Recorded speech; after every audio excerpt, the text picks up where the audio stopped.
Il est 16h50, c'est l'heure du grand dossier. Soyez les bienvenus en direct sur LCI, Canal 15. Le point de non-retour a été atteint. Le régime des Mollahs prévient Israël ne sera bientôt plus habitable. Au moins 24 morts, des centaines de blessés depuis vendredi. En Iran, 224 tués et des milliers de blessés. Mais l'État hébreu est déterminé à faire tomber le régime, quoi qu'il en coûte. L'armée israélienne demande ce soir aux habitants d'évacuer une partie de Téhéran, la capitale. Dans sa ligne de mire, le guide suprême Ali Khamenei. Trump s'est pour l'instant opposé à son élimination, mais jusqu'à quand? Autre cible, le programme nucléaire iranien. Pour empêcher Téhéran d'avoir la bombe atomique, il faudrait détruire les sites de Natanz et Fordo, deux forteresses stratégiques bien enfouies. Quelles sont les armes qu'Israël pourrait obtenir pour les atteindre? C'est ce que nous verrons, carte et images à l'appui, avec le colonel Goya.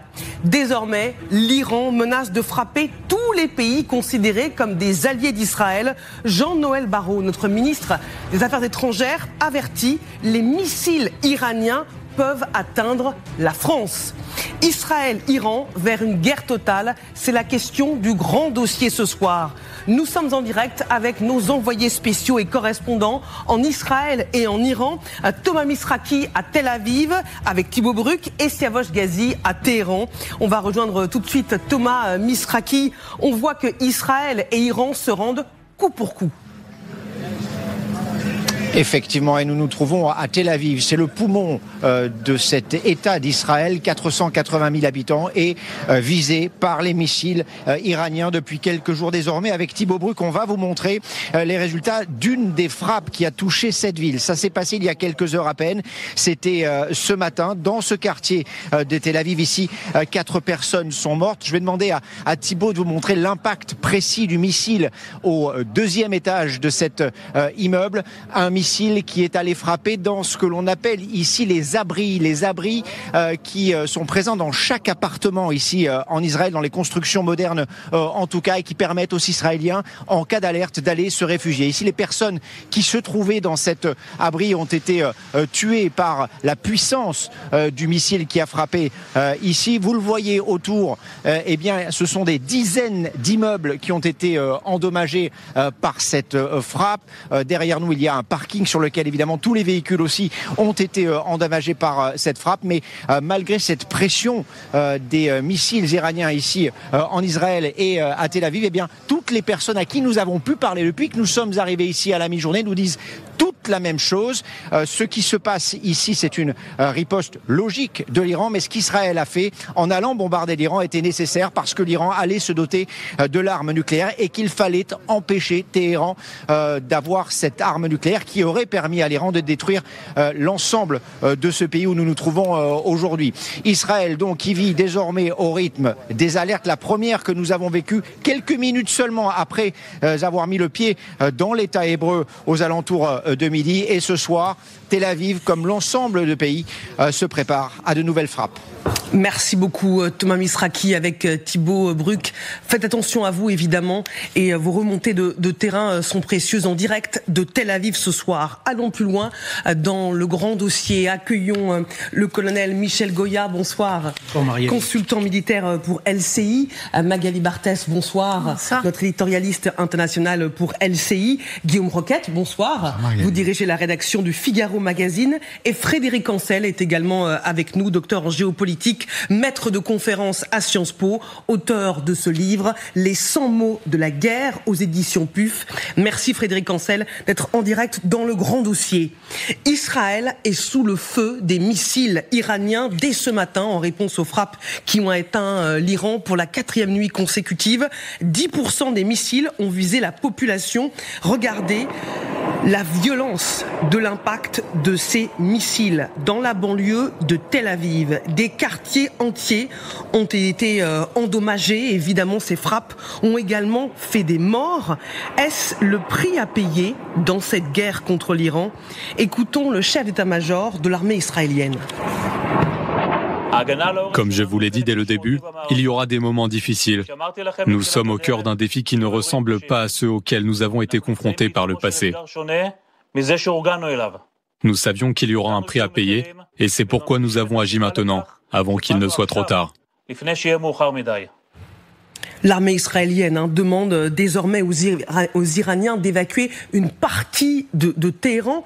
Colonel, chaque jour, on franchit un nouveau cran dans la riposte. Pas forcément, en fait. Je pense que là, pour l'instant, on est toujours dans le plan de ce qui était prévu. Vous savez, vous avez un grand plan de ciblage qui est à Tel Aviv, et puis là, vous avez un certain nombre de cibles, et tous les jours, les vagues israéliennes partent et vont cocher un certain nombre de cases. De la même façon, la riposte iranienne, elle était parfaitement attendue. C'est exactement tout se passe à peu près comme c'était anticipé. Maintenant, la vraie, effectivement, il peut y avoir élargissement du spectre quand les Israéliens commencent à sortir des cibles purement militaires. Et là, on peut se dire qu'ils commencent à avoir peut-être d'autres objectifs que la simple destruction de l'outil militaire iranien. Oui, parce que quand le ministre israélien de la Défense, Israël Katz, avertit aujourd'hui que les habitants de Téhéran paieront le prix des frappes iraniennes sur des civils israéliens, dans ce message qui a été publié sur X, ça veut dire que Israël et Iran assument de faire des victimes civiles.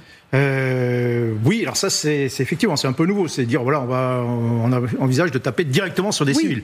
Alors il y a des frappes qui ont eu lieu sur la ville de Téhéran. Alors c'est soit sur des bâtiments particuliers, bâtiments administratifs, bâtiments de gouvernement ou de l'appareil militaire. C'est des frappes de décapitation sur les individus. Ça peut être aussi des frappes sur les lanceurs de missiles, parce que les lanceurs de missiles iraniens sont souvent mobiles, c'est des camions, et que les Iraniens les placent au milieu des villes, ce qui un peu oblige les Israéliens à frapper à l'intérieur de la ville.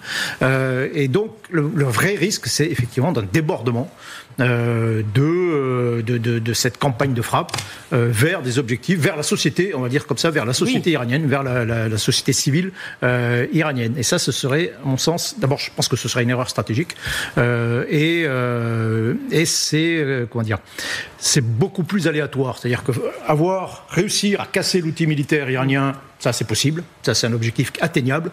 Essayer ensuite de changer le régime, de provoquer une révolte, de faire pression sur ça, c'est beaucoup plus flou, c'est beaucoup plus aléatoire, et on peut continuer comme ça pendant très longtemps. On peut continuer, commencer si les Israéliens, qui pour l'instant, il faut le dire, bénéficie quand même plutôt sur cette campagne d'une a priori plutôt favorable. Tout le monde est à peu près d'accord sur l'idée qu'il faut casser au moins le projet d'armes nucléaires des Iraniens. En revanche, si ça continue, si les Israéliens commencent à taper sur les civils, si on a des bavures, si on commence à avoir des frappes qui tuent 50 civils au cœur de Téhéran, ben là, les choses risquent de s'inverser, la machine risque de s'enrayer, et ça peut terminer en bourbier en réalité pour Israël. Qu'en pense Frédéric Ancel, un grand spécialiste de la région?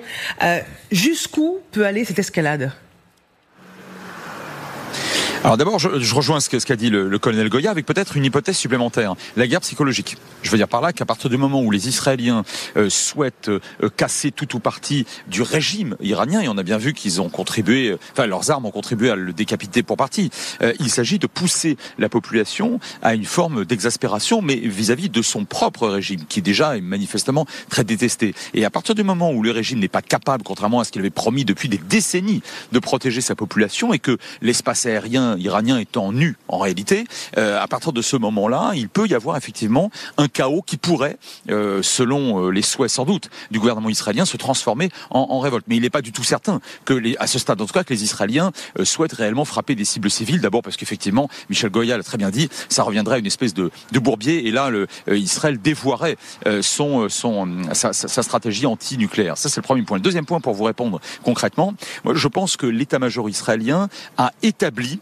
un seuil critique au-delà duquel, un seuil de destruction de matériel militaire à vocation nucléaire en Iran, au-delà duquel l'épée de Damoclès sera repoussée en quelque sorte, au-delà duquel l'échéance dramatique, apocalyptique que craignent sincèrement les Israéliens sera reportée. Je le dis d'un mot, si les Israéliens parviennent à détruire suffisamment pour gagner quelques années, peut-être même a fortiori quelques décennies, eh bien rien n'indique que ça aurait été été en vain, puisque quelques années peuvent parfaitement suffire soit à ce que le gouvernement, enfin à ce que le régime iranien chute de l'intérieur, soit et ou, l'un n'est pas exclusif de l'autre, quelques années peuvent servir aussi à permettre à Israël de développer un nouveau dôme de fer en quelque sorte, mais cette fois-ci à base de laser. On en parle beaucoup et a priori ça, c'est une technique qui avance énormément. Donc vous savez, dans le monde militaire moderne, quelques années c'est très très important. Bon, donc moi je pense que l'objectif d'Israël n'est pas total, ce serait de la pensée magique de la part de Netanyahou et de son état-major.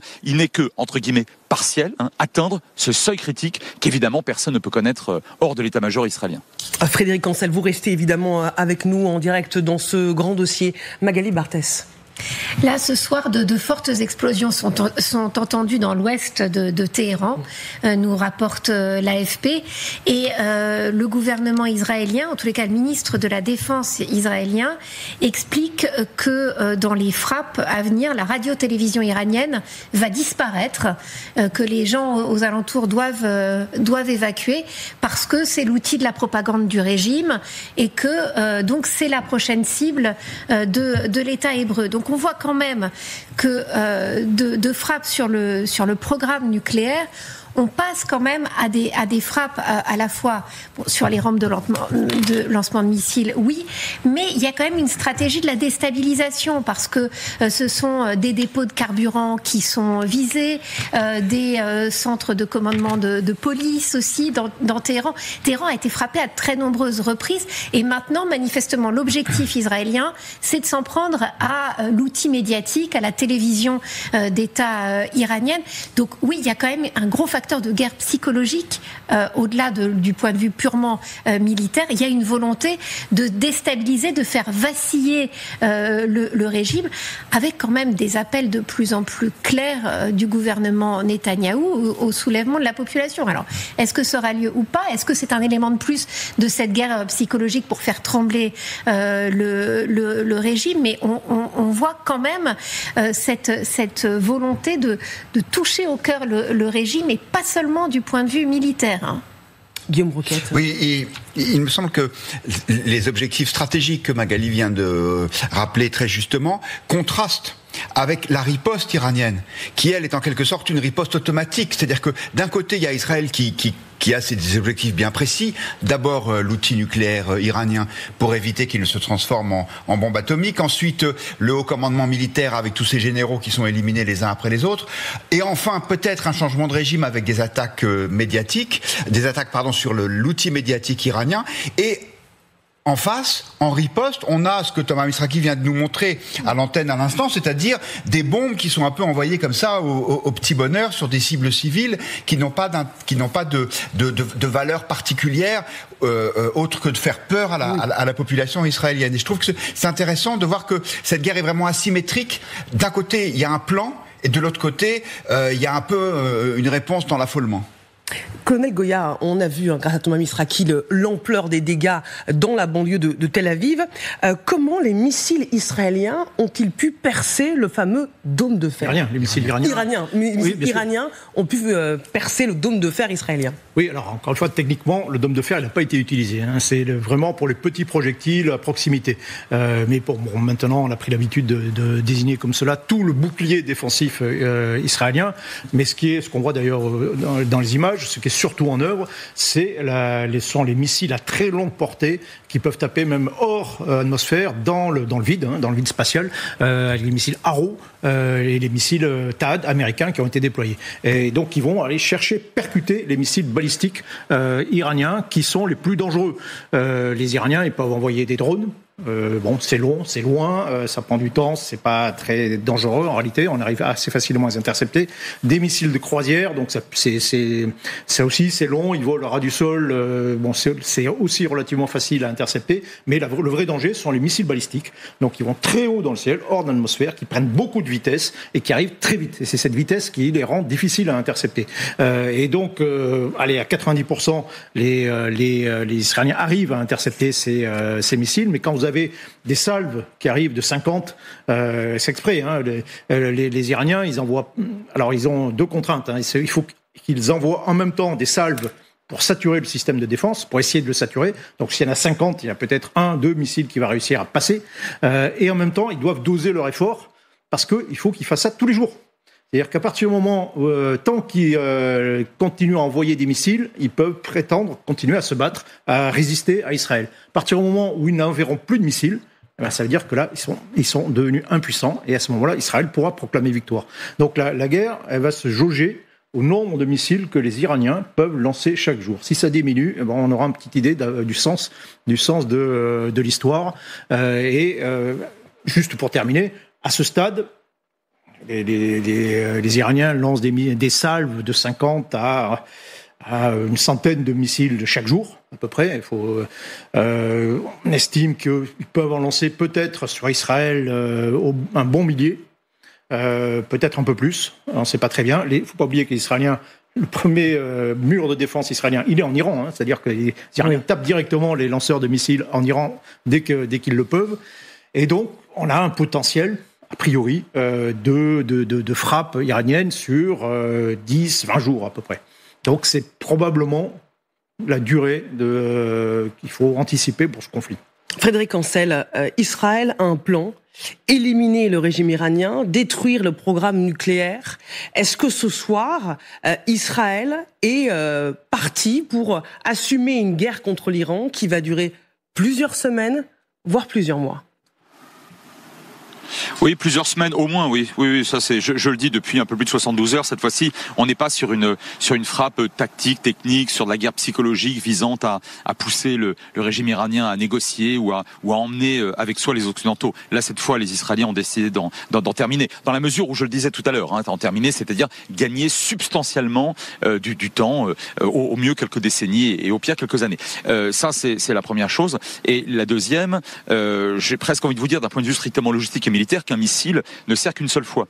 Les chasseurs bombardiers israéliens servis par les meilleurs pilotes de chasse du monde, alors peut-être avec les Français, les Américains, peut-être d'autres, mais en tout cas parmi les tout meilleurs, ils sont réutilisables. Et les redoutables F-35I, on les voit à l'œuvre, sachant que par ailleurs, les Israéliens ne seront certainement pas abandonnés par les Américains, au moins sur l'approvisionnement en munitions, en missiles et en pièces détachées. Ça c'est une certitude, même si Trump, mais ça aurait pu être un autre président américain, évidemment ne frappe pas en même temps, ne participe pas à la guerre offensive du côté d'Israël, sauf évidemment si des bases américaines étaient touchées, ce que je ne crois pas. En revanche, il est à peu près inimaginable que les Américains cessent de livrer des munitions à Israël. Donc effectivement, là aussi, je rejoins ce qui a été très bien dit par Michel Goya. À la fin des fins, je pense que cette guerre, au sens strictement militaire, après politiquement, on verra bien. Et d'ailleurs, je crois que le régime ne tombera pas. Enfin, le régime ira bien, en tout cas, s'il tombe, et il finira bien par tomber, comme tout régime politique d'ailleurs, ce ne sera pas parce que les Israéliens auront propulsé des bombes. Je peux évidemment me tromper. Mais en tout cas, au sens strictement militaire du terme, cette guerre, je l'affirme, ne peut pas être gagnée par l'Iran. Merci beaucoup Frédéric Ancel avec Juline Garnier. Frédéric Ancel, docteur en géopolitique et maître des conférences à Sciences Po Paris. On va tout de suite partir à Téhéran, retrouver notre correspondant Siavosh Ghazi qui va se connecter et qui est évidemment dans cette capitale iranienne qui va se retrouver sous le feu des attaques israéliennes. Je voudrais qu'on écoute avant ce que dit le président israélien Isaac Herzog qui assure qu'Israël contrôle l'espace aérien. Il l'a dit sur LCI au micro de Darius Rochebin. L'armée israélienne a réalisé d'énormes progrès dans cette opération.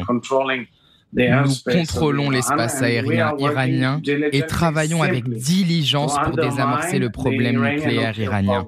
Notre objectif est d'éliminer cette menace au Moyen-Orient. Colonel, Israël contrôle vraiment le ciel iranien ? De fait, oui. Ou une bonne partie du ciel, au moins tout l'ouest de l'Iran, les Israéliens font pratiquement ce qu'ils veulent. C'est ça ce qu'on appelle la suprématie aérienne. On fait ce qu'on veut dans le ciel. A priori, il n'y a pas d'avion israélien qui a été abattu, même si les Iraniens l'ont revendiqué. Donc à partir de là, ça laisse un champ très important aux Israéliens, soit pour faire des frappes, mais comme le disait Frédéric Ancel, l'avantage des avions, c'est que vous pouvez les réutiliser. Un avion, ça porte au moins autant d'explosifs qu'un missile balistique, au moins autant. Et en plus, vous pouvez multiplier les missions tous les jours, les mêmes, ils recommencent. Donc c'est ça la vraie force de frappe. Ces avions, plutôt, les missiles, c'est un peu par défaut. C'est pas parce que c'est généralement parce qu'on peut pas utiliser des avions.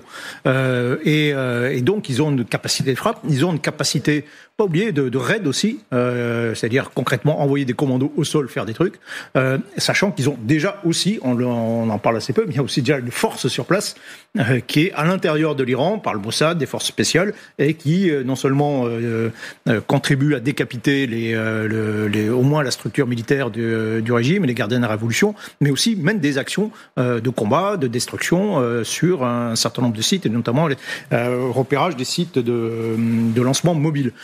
Donc oui, les Israéliens font un peu ce qu'ils veulent. Il faut être clair là-dessus. Ils peuvent donner des grands coups de marteau autant qu'ils en veulent. Voilà, stratégiquement, on est comme ça. Bon, maintenant, qu'est-ce qu'on peut faire avec des coups de marteau ? Quels résultats on peut obtenir avec des coups de marteau ? On peut obtenir des résultats militaires, effectivement. Il y a un certain nombre de critères. On peut taper suffisamment le programme nucléaire pour, comme le disait Frédéric, considérer qu'il est neutralisé pendant au moins un certain temps. On appelle ça une opération tonte de gazon. Donc on peut casser l'outil militaire, épuiser le stock de missiles balistiques iraniens, casser la structure de commandement, et donc neutraliser militairement l'Iran en considérant que ça y est, ce n'est plus une menace. Le régime sera peut-être toujours là, mais c'est plus une menace militaire. Ça, on peut le faire. Après, avec des coups de marteau, encore une fois, faire des changements politiques, ça c'est beaucoup plus incertain. Donc voilà, la question, c'est là, je termine là-dessus. C'est soit une opération tonte de gazon, voilà, on casse tout et puis on arrête, et puis on est tranquille pendant des années, et on recommencera plus tard. Soit on essaie d'avoir un résultat décisif et de faire un changement complet de la politique iranienne, un changement complet de régime. Et là, c'est évidemment beaucoup plus ambitieux. L'État hébreu est déterminé, vous l'aurez compris, à faire tomber le régime iranien, quoi qu'il en coûte. Dans sa ligne de mire, le guide suprême Ali Khamenei, Trump s'est pour l'instant opposé à son élimination. Mais jusqu'à quand ? Nous poserons la question à Éric Danon, ex-ambassadeur de France en Israël, qui va nous rejoindre. À tout de suite.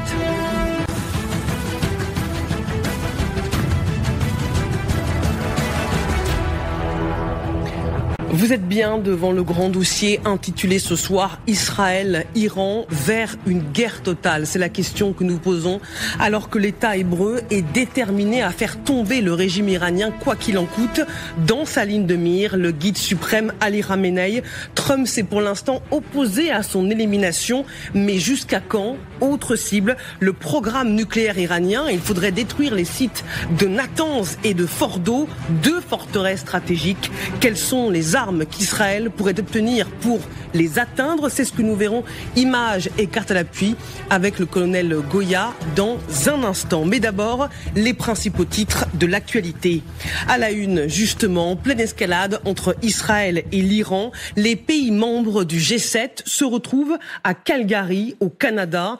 Le sommet doit durer 3 jours. Certains pays veulent, à l'issue de ce sommet, formuler une déclaration commune pour faire redescendre la tension. Emmanuel Macron, vous le voyez, Donald Trump sont déjà sur place.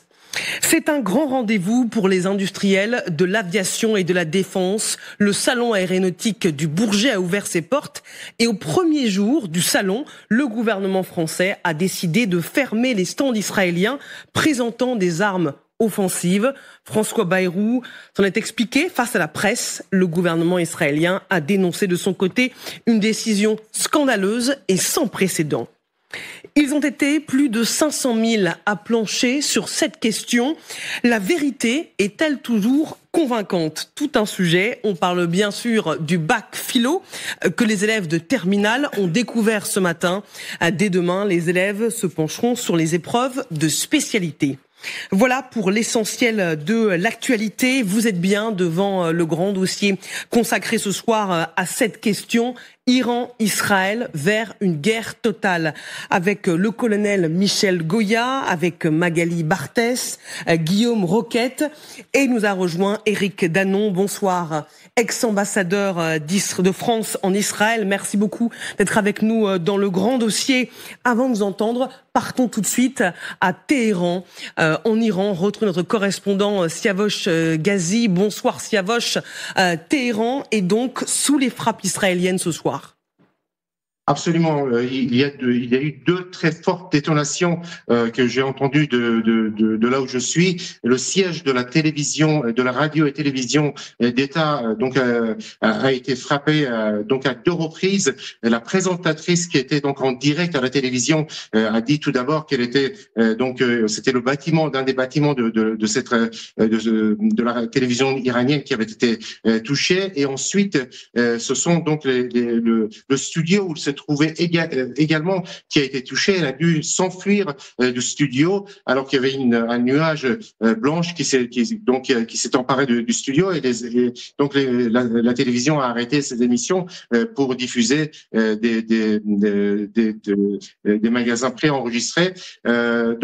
C'est donc la première cible qui a été touchée après l'alerte qui a été lancée par l'armée israélienne, c'est la télévision d'État. Il y a depuis 2 heures des attaques aussi dans les quartiers de l'ouest de Téhéran. Et puis de son côté, l'Iran a lancé donc une mise en garde, une alerte et a demandé aux habitants d'un quartier de Tel Aviv d'évacuer ce quartier immédiatement en disant qu'il y aura des frappes immédiatement sur ce quartier.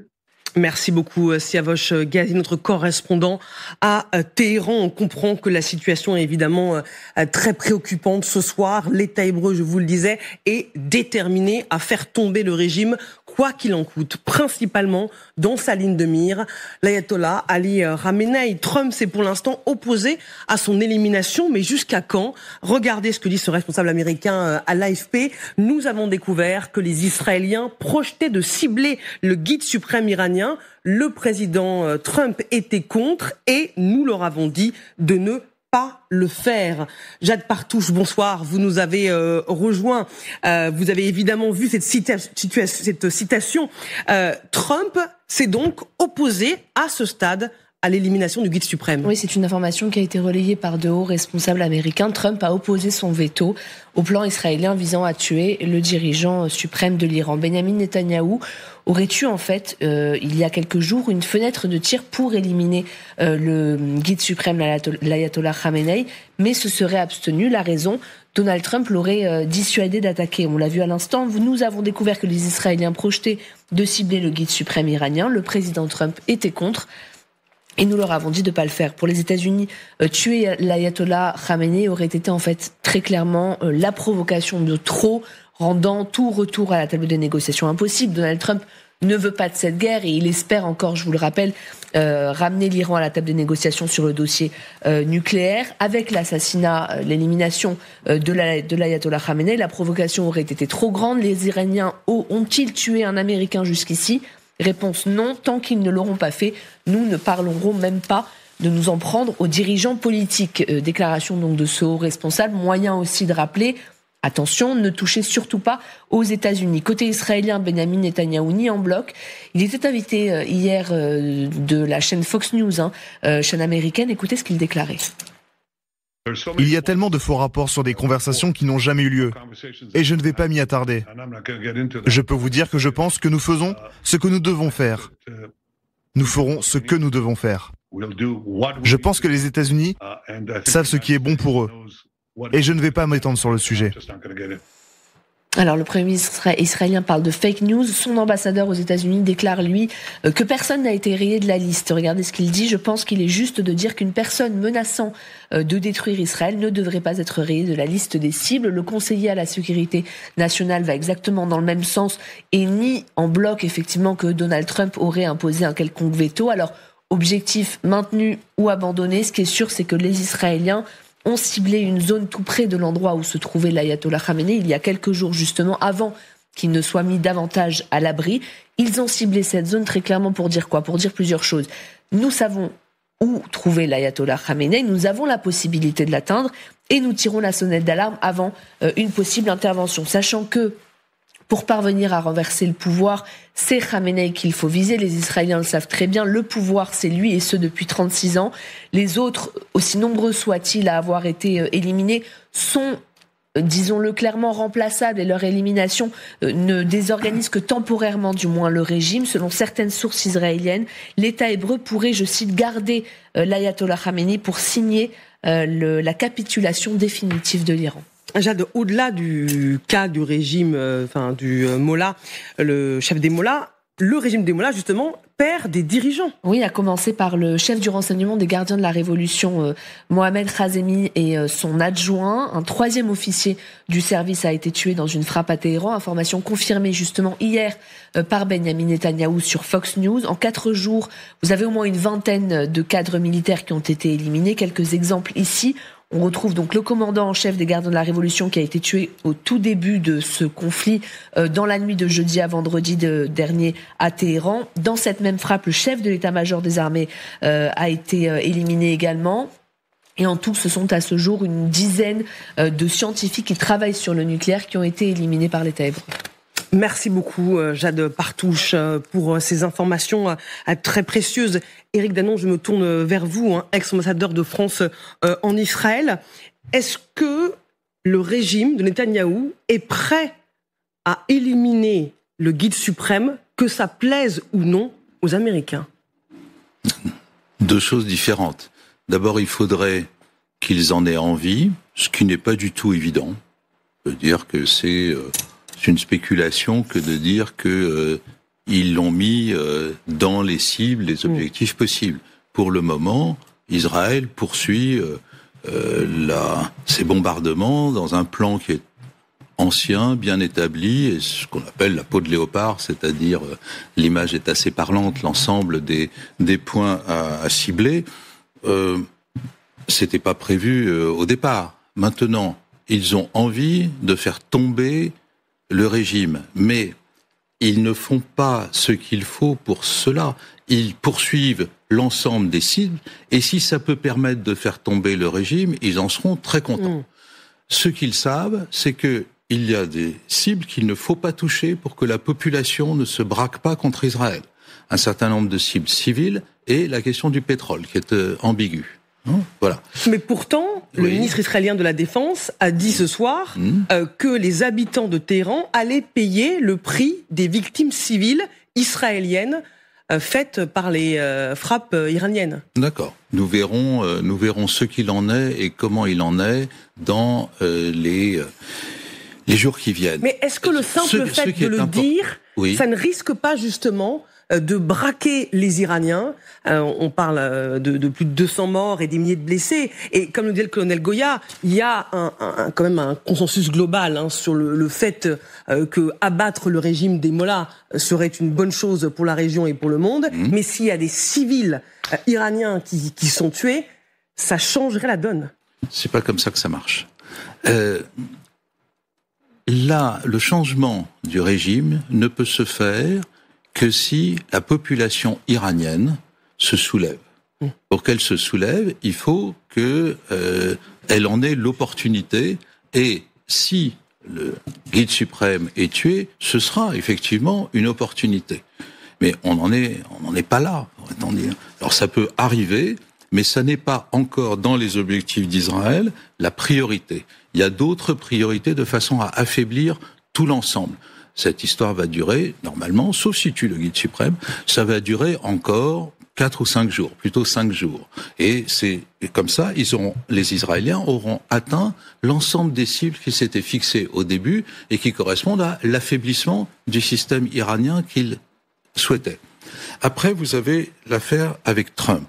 C'est exactement comme le début de l'offensive israélienne, Trump n'en voulait pas. Il veut toujours montrer, lui, qu'il ne veut pas la guerre. Alors, la guerre a commencé, parce qu'Israël a attaqué, Trump n'en avait pas envie, et maintenant il fait payer cher à Netanyahou le fait d'être parti en guerre, parce que vous voyez bien que l'intervention américaine de soutien, elle est bien plus tardive que lors des 2 premières attaques de l'Iran sur Israël, où la réplique américaine avait été mise en place immédiatement. Sauf que là, on est au 3e jour. Et Trump attend tranquillement que Netanyahou lui demande. Et vous verrez que le prix à payer sera élevé. Donc Netanyahou, on va voir s'il le demande ou pas. Est-ce qu'il peut le faire sans l'autorisation de Trump? Oui, sans hésiter. Il n'a pas besoin de Trump pour aller éliminer le guide suprême. En revanche, ça le rend, lui, dans une situation compliqué par rapport aux États-Unis. Le guide suprême sait qu'il n'est plus intouchable.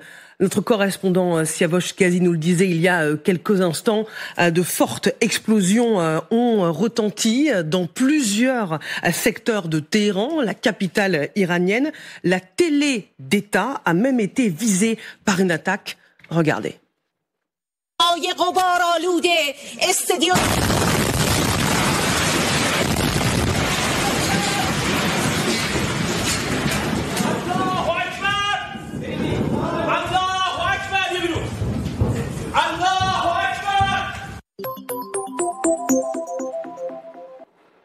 Magali Barthès, on ne sait pas si la présentatrice a survécu à l'attaque. Notre correspondant avait l'air de dire que oui.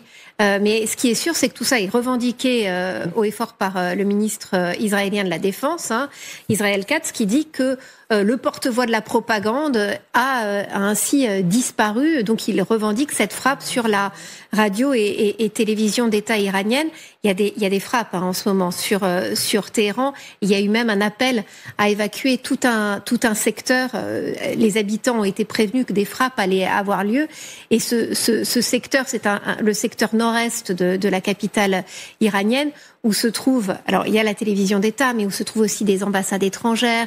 C'est l'un de nos invités qui nous expliquait, c'est aussi là où c'est un quartier très cossu, où se trouvent les Champs-Élysées de Téhéran, donc des magasins de luxe. C'est vraiment cette bourgeoisie soutien du régime aussi qui a été visée avec des centres de commandement. Et on voit en effet le résultat et ces images qui sont vraiment là pour frapper les esprits. C'est-à-dire qu'en direct, elle était en train de s'exprimer et il y a eu cette frappe israélienne très violente destinée à faire taire en fait cette radio-télévision israélienne qui est vue comme la voix de la propagande par Israël. Est-ce que le conflit est en train de basculer sous nos yeux, Iran et Israël qui assument de frapper des civils si nécessaire? Je vous voyais dire oui, Éric Danon.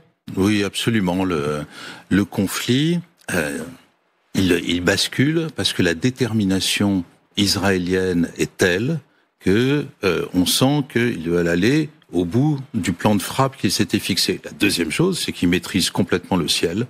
C'est fini, et donc ils peuvent frapper à peu près où ils veulent, quand ils veulent, etc. Ensuite, on voit que à ce stade, mais peut-être que ça va changer, ils ne frappent pas des cibles civiles trop importantes, pourrait-on dire, et c'est-à-dire que c'est pas on frappe la population civile. On frappe certains bâtiments comme la télévision ou d'autres choses, mais c'est pas la population civile générale. Et pour le moment, et c'est très important, ils ne frappent pas les installations pétrolières. Guillaume Roquette. Oui, moi je pense que le conflit peut continuer parce qu'il est maîtrisé. Oui. C'est-à-dire que même si évidemment le nombre de morts est toujours dramatique, mais par rapport à l'intensité géopolitique de cette guerre, elle fait relativement peu de dégâts à ce jour. 20 morts, une vingtaine de morts côté israélien, 10 fois plus côté iranien. Et donc on peut imaginer que pour Netanyahou, le fait qu'il réussisse à protéger même de façon relative sa population, ça renforce sa détermination. Après, la question, c'est de savoir est-ce que les Iraniens vont continuer à se contenter de riposter comme ils le peuvent, c'est-à-dire de façon relativement peu opérante jusqu'à présent, ou est-ce qu'ils vont essayer de donner une nouvelle intensité à ce conflit, en particulier une intensité économique. On sait que l'Iran, par ses frontières, contrôle l'entrée grâce à l'étroit d'Ormuz, et donc il peut bloquer, gêner les exportations d'une partie importante du pétrole produit mondialement. Là, ça changerait la nature de la guerre. Magali ? Contre lui, d'ailleurs. Il y a des informations... Oui, il en serait le premier touché. Il en serait le premier touché. Il y a un autre cas de figure, c'est que les Iraniens, d'après notamment l'agence Reuters, ont fait passer des messages ce week-end, notamment à Oman, qui avait fait joué les intermédiaires dans ces négociations sur le nucléaire, en demandant à ce que le message soit passé à Trump que si un cessez-le-feu pouvait avoir lieu, il pourrait revenir à la table des négociations. Il serait certainement plus enclin à négocier sur le nucléaire. Alors est-ce que c'est la question que l'on se pose aussi. Est-ce que l'Iran va continuer ses frappes ou est-ce que les Iraniens sont en train de se demander s'il ne vaudrait pas mieux essayer de négocier. C'est le calcul de certainement Donald Trump. Cette information sur l'ayatollah Khamenei qui n'aurait pas été visé grâce au veto de Trump, c'est la presse américaine. Ce sont des fuites dans la presse américaine. Donc c'est bien que le message qui est envoyé, c'est que du côté américain, on plaide pour la modération. Autre cible du gouvernement israélien, le programme nucléaire iranien. Il faudrait détruire les sites de Natanz et de Fordo, deux forteresses stratégiques. Mais pour l'instant, contrairement à ce qu'avait annoncé Israël ce matin, la principale installation du site nucléaire de Natanz n'a pas été détruite. C'est ce que nous dit le patron de l'AIEA, Raphaël Grossi. Écoutons-le. Rien n'indique qu'une attaque ait touché la salle souterraine des centrifugeuses qui permet l'enrichissement du combustible. En revanche, la perte d'alimentation électrique pourrait avoir endommagé les centrifugeuses qui s'y trouvent.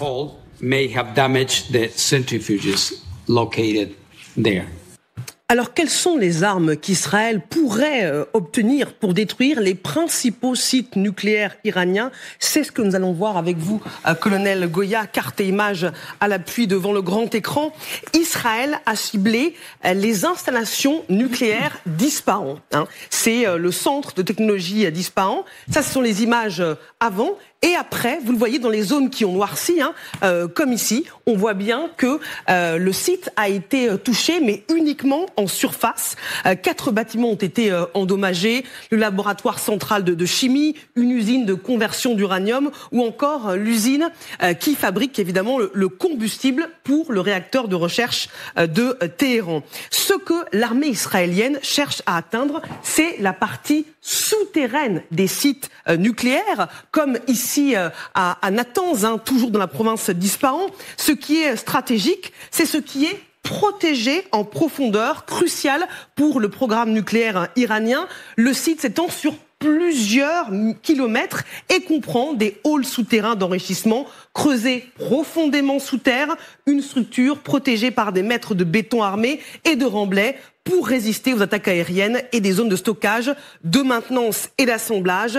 Natanz abrite des milliers de centrifugeuses IR1 et IR6 utilisées pour enrichir l'uranium. Colonel, pourquoi Israël n'arrive pas à frapper aussi loin ? Parce que c'est difficile. Alors, il faut rappeler, stratégiquement, vous avez 2 sites d'enrichissement, Fordo, Natanz, et vous avez 4 grands sites de recherche, on va dire. On a évoqué tout à l'heure celui d'Ispahan, Téhéran, etc. Plus des mines d'uranium, éventuellement, qui pourraient être frappées. Donc, c'est un ensemble assez vaste de cibles à taper. Ça, c'est le premier élément. Deuxième élément, les Israéliens ont le temps. La suprématie dans le ciel. Donc, je veux dire, c'est pas forcément... ils peuvent frapper ces sites plusieurs fois, même s'ils n'ont pas forcément les moyens pour l'instant, pénétrer véritablement à l'intérieur. Alors plus précisément, toute la difficulté, c'est évidemment de pouvoir pénétrer, vous l'avez évoqué, dans le sous-sol. L'instrument premier pour ce type d'action, c'est pour ça que ça a été inventé d'ailleurs, ce sont des bombes, ce qu'on appelle des bunker bombes, des bombes de pénétration. On peut voir leur bombe qu'ils utilisent actuellement, la bombe GBU-28. C'est la première. Ah, ça c'est. C'est le livre de Frédéric Ancel. C'est très bien aussi. C'est très intéressant. Voilà. Alors la GBU-28, c'est la première bombe pénétrante véritablement moderne qui a été mise en place. Particularité des bombes pénétrantes, le principe c'est simple, c'est que vous avez une bombe qui est qui est durcie, qui a un acier durci qui va pénétrer. Alors ça fait plus de 2 tonnes. Donc vous avez 2 tonnes qui arrivent à plusieurs centaines de kilomètres/heure sur un point. Ça va le percuter, ça va faire un trou. Et la deuxième caractéristique, c'est que l'explosion est retardée. Une bombe normale, si vous voulez, dès qu'elle percute le sol, ça explose. Là, ça percute, ça pénètre et ça explose ensuite. Donc il y a un temps de retard dans l'explosion. Puis ensuite, troisième élément, ça fait 2 tonnes. En général, il faut compter la moitié comme étant de l'explosif. Donc en gros, il y a 1 tonne d'explosif à l'intérieur, c'est colossal. Pour une bombe, c'est 2 fois, c'est vraiment les plus gros missiles balistiques qui sont là. Donc il faut imaginer comme un missile balistique qui pénètre dans le sol et qui va exploser. Et donc il va exploser, qui va pénétrer en profondeur. Ça peut aller jusqu'à 30 mètres à peu près. Mais c'est pas assez puissant. Ce qui est un peu insuffisant, effectivement, pour les sites que l'on a évoqués. Sauf si ça dépend, je ne sais pas combien ils en ont, les Israéliens, mais si vous en balancez une série de 10 sur le même endroit, sur le même trou, peut-être qu'au bout d'un moment, ça va réussir à casser. Alors il leur faudrait la bombe GBU 57, la bombe que les Américains pour l'instant ne leur livrent pas. Oui, alors vous voyez, on est dans une autre dimension. La GBU 28 c'est 2 tonnes 2, là on est sur 13 tonnes 6. Donc ça veut dire déjà 13 tonnes 6, il faut l'avion pour le porter. Tout à l'heure on voyait c'était un F-15, c'est le chasseur bombardier le plus gros que les Israéliens possèdent.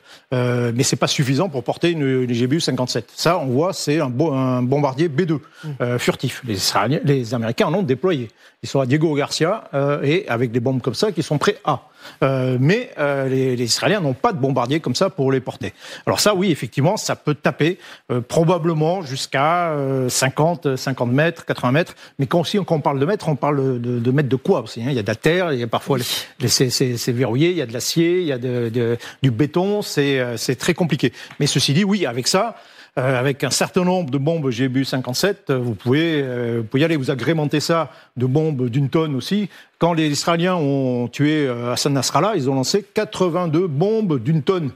C'est comme si vous avez lancé 80 missiles balistiques au même endroit, exactement au même endroit, en termes de puissance. Donc, les Israéliens même, ils utilisent ce qu'ils ont.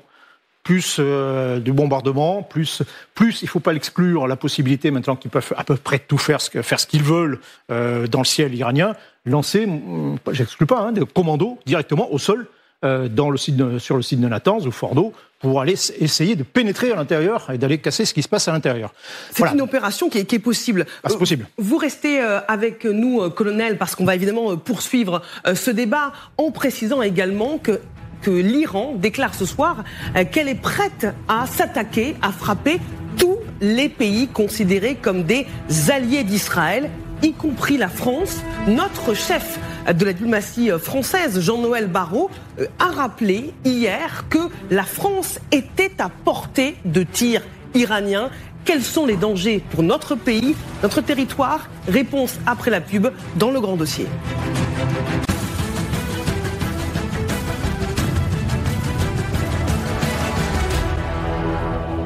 Vous êtes bien devant le grand dossier sur LCI, Canal 15, intitulé ce soir « Israël-Iran vers une guerre totale ».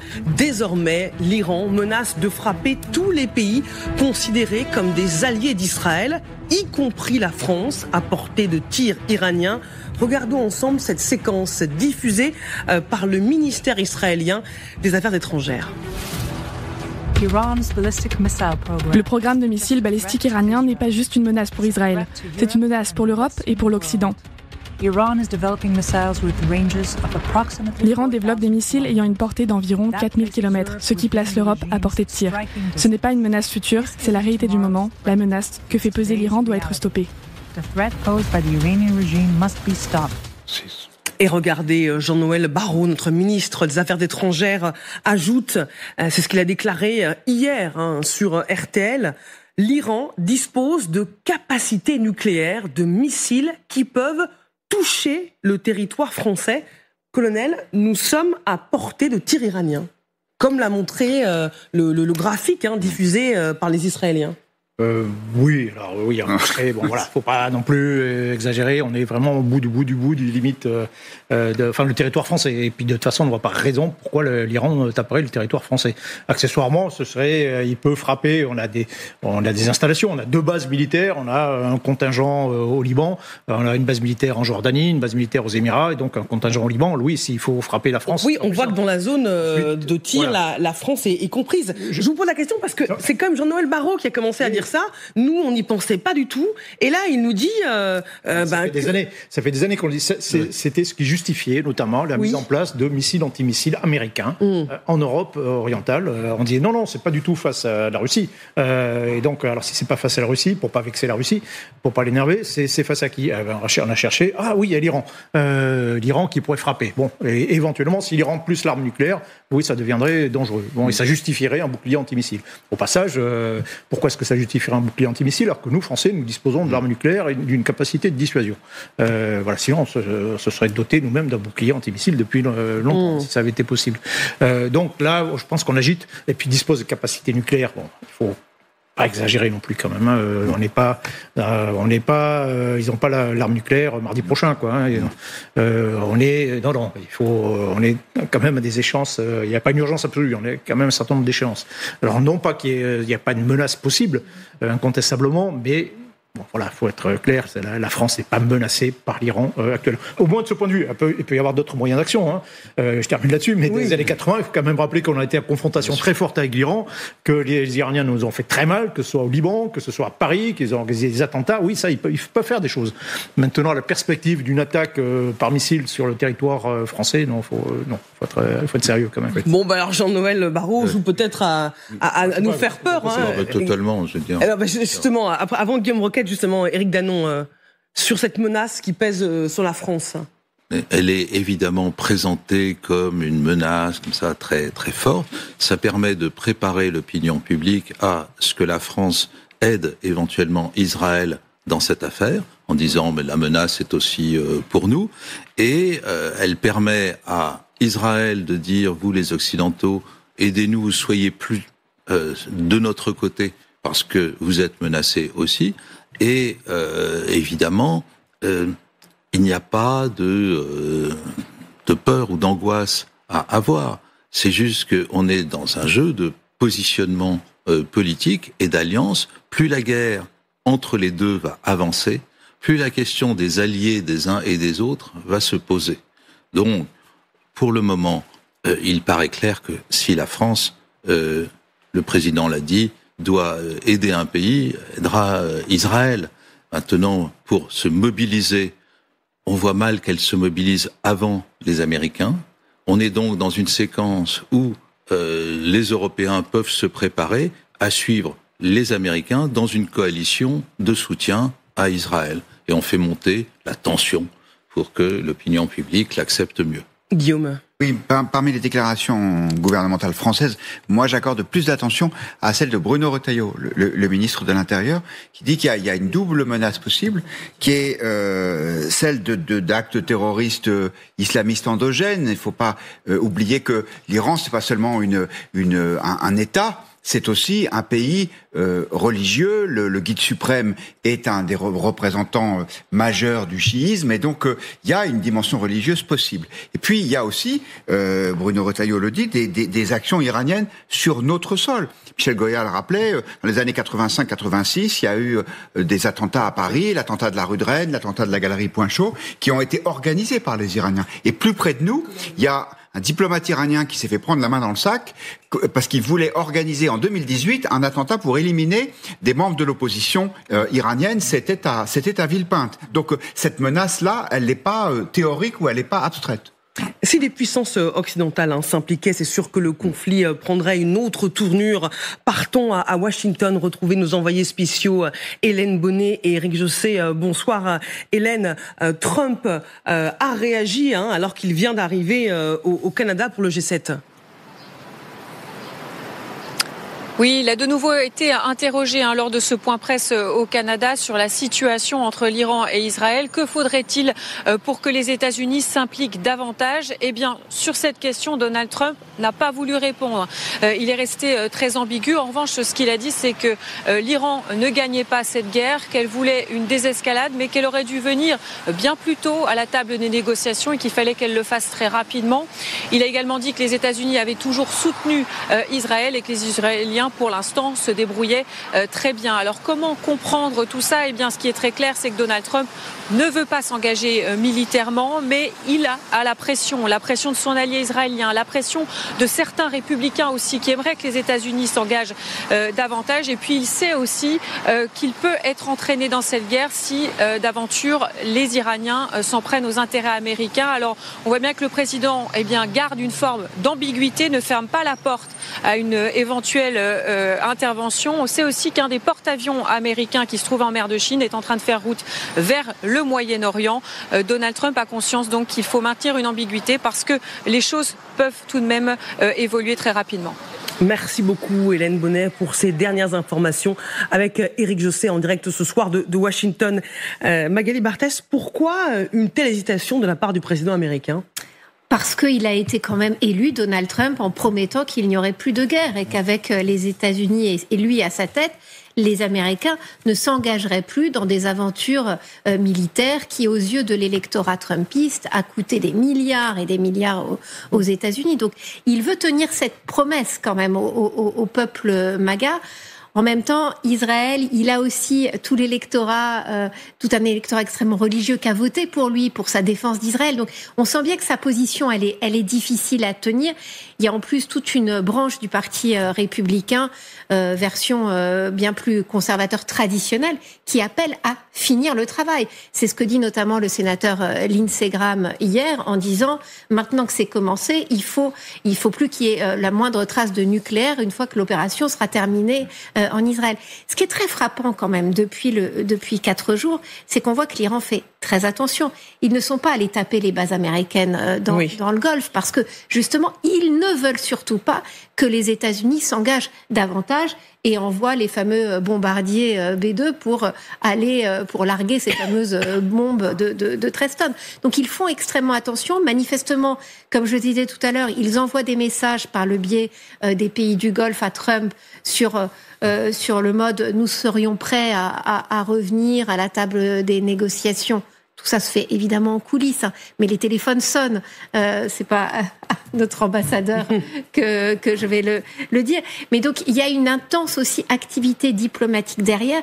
Le rêve de Donald Trump, c'est que finalement ces frappes qu'il n'a pas voulues lui permettent de mettre suffisamment la pression sur l'Iran pour obtenir un deal sur le nucléaire iranien. Il y a un mois, il était quand même dans la région en Arabie Saoudite et il promettait un avenir radieux, ce sont ses mots, au Moyen-Orient. On voit le résultat aujourd'hui. Oui, l'hostilité entre les États-Unis et l'Iran, c'est une vieille histoire, ça date de 79, on se souvient de la prise d'otage des diplomates américains, mais ce qui est nouveau, c'est que les républicains au pouvoir aujourd'hui sont très largement, Magali l'a rappelé, isolationnistes. Et donc, quand vous écoutez les dernières déclarations des idéologues, les Steve Bannon et Tucker Carlson, l'ancienne star de Fox News, Carlson dit priorité aux États-Unis, sous-entendu que les Israéliens se débrouillent tout seuls. Et ça, c'est quelque chose d'assez nouveau dans la grille de lecture diplomatique américaine. On n'a pas terminé évidemment d'en parler. Merci à toutes et à tous d'avoir participé à ce grand dossier. Il est bientôt 18h, c'est l'heure du journal. Avec vous, Jade. En ce 4e jour de guerre entre Israël et l'Iran, les deux pays continuent de se rendre coup pour coup. L'État hébreu a appelé les habitants à quitter une zone dans le nord-est de Téhéran, zone dans laquelle se trouve le siège de la télévision d'État iranienne. Quelques instants plus tard, ces images en direct à la télévision.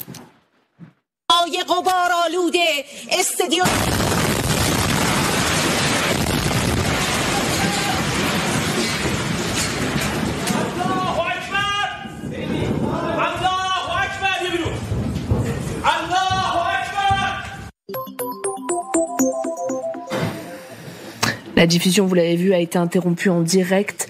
Le porte-voix de la propagande et de l'incitation iranienne est sur le point de disparaître. Déclaration à l'instant du ministre israélien de la Défense. Donald Trump appelle de son côté l'Iran à négocier avant qu'il ne soit trop tard. Au total, je vous rappelle que 24 personnes civiles sont mortes côté israélien en 4 jours. Plus de 200 côté iranien, parmi lesquels des dirigeants des gardiens de la révolution et des scientifiques travaillant sur le nucléaire iranien.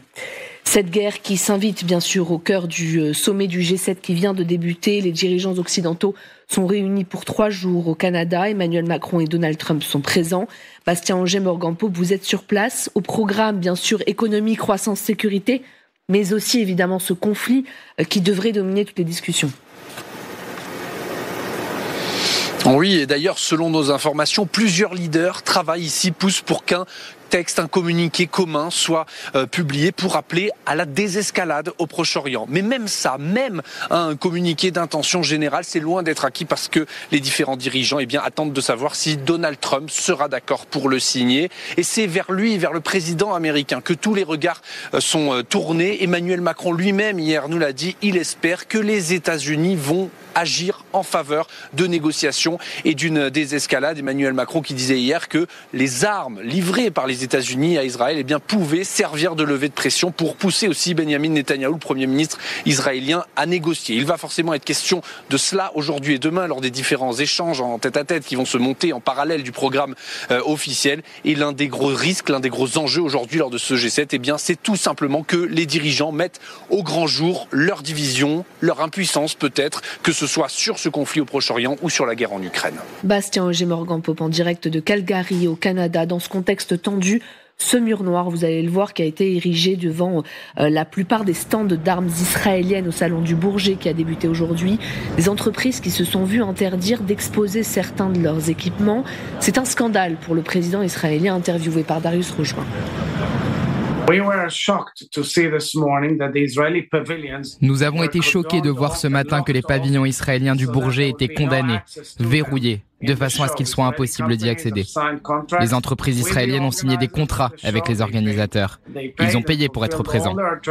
C'est comme créer un ghetto israélien, de ne pas permettre aux entreprises de montrer leur contribution à la défense du monde. C'est un scandale et cela doit être corrigé immédiatement par les organisateurs du Bourget.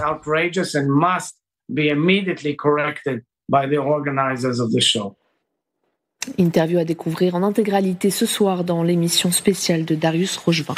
Voilà pour l'essentiel de l'actualité. Tout de suite, vous avez rendez-vous avec David Pujadas et ses invités.